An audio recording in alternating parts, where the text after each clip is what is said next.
भोपाल से प्रस्तुत हैं प्रादेशिक समाचार। नमस्कार, समाचारों के साथ मैं जितेंद्र रघुवंशी। पहले मुख्य समाचार।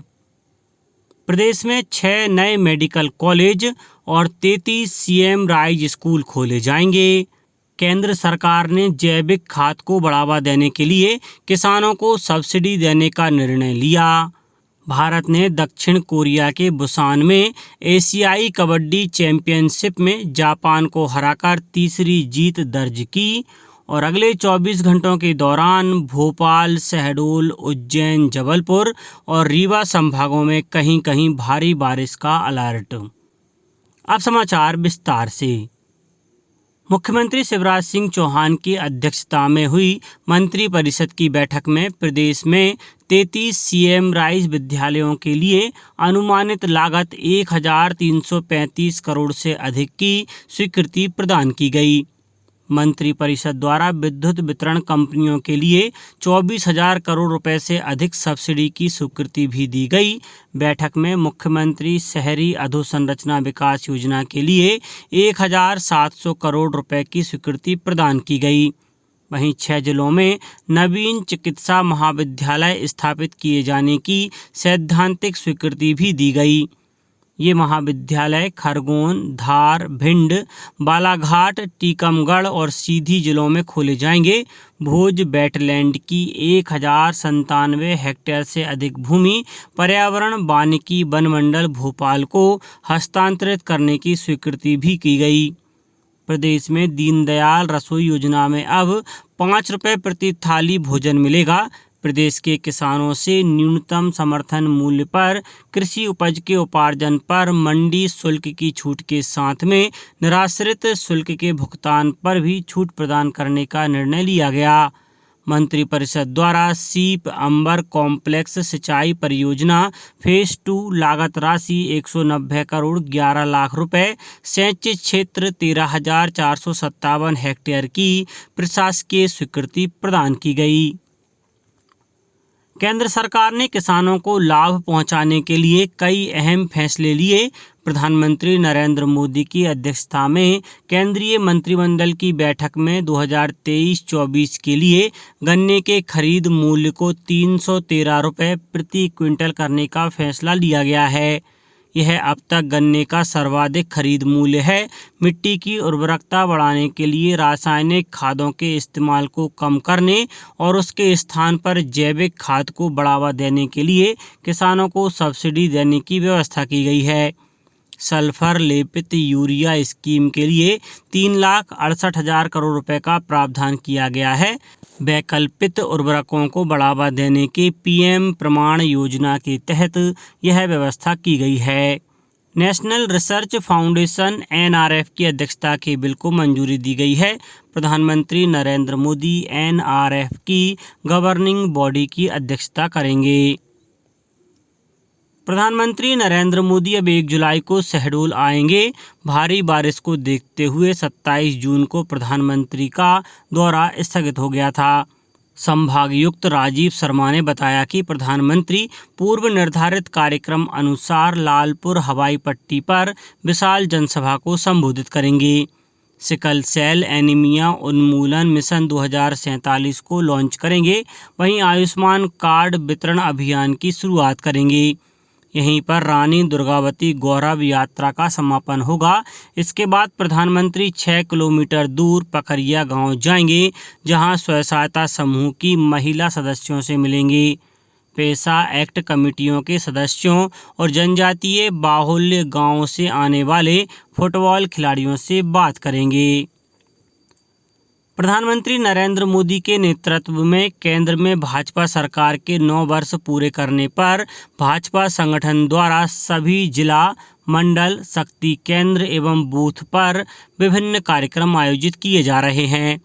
वहीं 30 मई से 30 जून तक विशेष जनसंपर्क अभियान चलाया जा रहा है। इसी अभियान के तहत केंद्रीय वाणिज्य एवं उद्योग राज्य मंत्री सोम प्रकाश 2 दिवसीय दौरे पर धार पहुंचे। धार में कुशाभाऊ ठाकरे मंडल के शक्ति केंद्र पर विशेष संपर्क अभियान में कार्यकर्ताओं से संपर्क किया।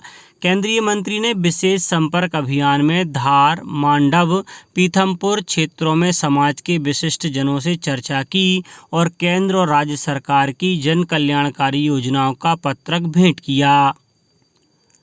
दमोह में केंद्रीय खाद्य प्रसंस्करण मंत्रालय में राज्य मंत्री एवं दमोह सांसद प्रहलाद सिंह पटेल ने निःशुल्क स्वास्थ्य शिविर का शुभारंभ किया। इस 2 दिवसीय शिविर में विशेषज्ञ डॉक्टरों की टीम द्वारा मरीजों की संपूर्ण जांच की जाएगी, साथ ही दवाइयों का भी निःशुल्क वितरण किया जा रहा है। वहीं केंद्रीय राज्य मंत्री ने ग्राम बरपटी में नवनिर्मित शासकीय नवीन आदर्श कॉलेज का शुभारंभ किया। मुख्यमंत्री शिवराज सिंह चौहान ने कहा है कि देश में जल संरक्षण और प्रबंधन में मध्य प्रदेश पहले स्थान पर है। यह बड़ी उपलब्धि है।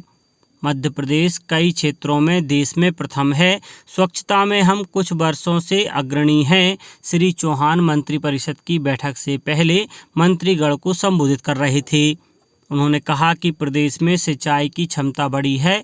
हम पानी की एक एक बूंद का उपयोग करने के लिए प्रेशराइज्ड पाइप से सिंचाई की व्यवस्था कर रहे हैं।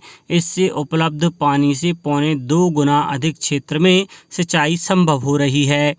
साथ ही प्रदेश में जल संरचनाओं का जाल बिछाया गया है। इन कार्यों के लिए भारत सरकार द्वारा मध्य प्रदेश को पुरस्कृत किया गया है। दतिया के थाना दुरसड़ा क्षेत्र के ग्राम बुहारा के पास नदी में निर्माणाधीन पुल से सवारियों से भरा लोडिंग वाहन गिर गया। दुर्घटना में 4 बच्चे और 1 महिला की मौत हो गई। वाहन में लगभग 25 लोग सवार थे। यह ग्वालियर के ग्राम बिलेटी से टीकमगढ़ के ग्राम जतारा विवाह समारोह में शामिल होने जा रहे थे। तभी अनियंत्रित होकर यह वाहन पलट गया और नदी में जा गिरा। घायलों को उपचार के लिए जिला चिकित्सालय में भर्ती कराया गया है। मुख्यमंत्री शिवराज सिंह चौहान ने घटना में मृतकों के परिजनों को 4-4 लाख रुपए की आर्थिक सहायता एवं घायलों के समुचित उपचार के निर्देश दिए हैं। भारत ने दक्षिण कोरिया के बुसान में एशियाई कबड्डी चैंपियनशिप 2023 में जापान को 62-18 से हराकर तीसरी जीत दर्ज की। सचिन तंवर ने जापान पर 44 अंकों की भारी जीत के साथ खेल को भारत के पक्ष में समाप्त किया। भारतीय टीम ने 3 में से 3 मैच जीतकर अपनी जीत का सिलसिला बरकरार रखा है। 4 दिन की चैंपियनशिप में भारत, ईरान, कोरिया गणराज्य, जापान, चीनी ताइपे और हांगकांग सहित कुल 6 देश भाग ले रहे हैं। शीर्ष 2 टीमें शुक्रवार को फाइनल में खेलेंगी। अब बात मौसम की। पिछले 24 घंटों के दौरान प्रदेश के सभी संभागों में कहीं कहीं बारिश हुई। सबसे अधिक 25 सेंटीमीटर बारिश करेली में दर्ज की गई, जबकि नरसिंहपुर में 22 सेंटीमीटर और मलाजखंड देवरी मंडला में 14 सेंटीमीटर बारिश हुई। सीहोर जिले में पिछले 72 घंटों से हल्की बारिश का दौर जारी है।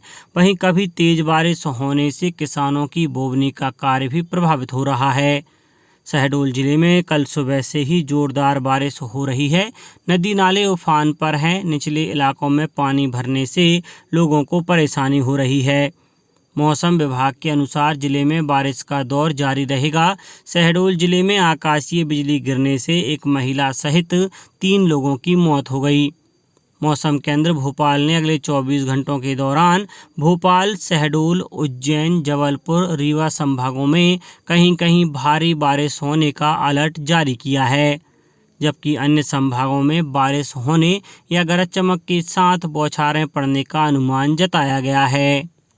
अब कुछ समाचार संक्षेप में। धार जिला मुख्यालय पर भगवान जगन्नाथ जी की रथ यात्रा निकाली गई। रतलाम जिले में आगामी त्योहारों को ध्यान में रखते हुए जिला शांति समिति की बैठक में सौहार्द और शांतिपूर्ण ढंग से त्यौहार मनाने का संकल्प लिया गया।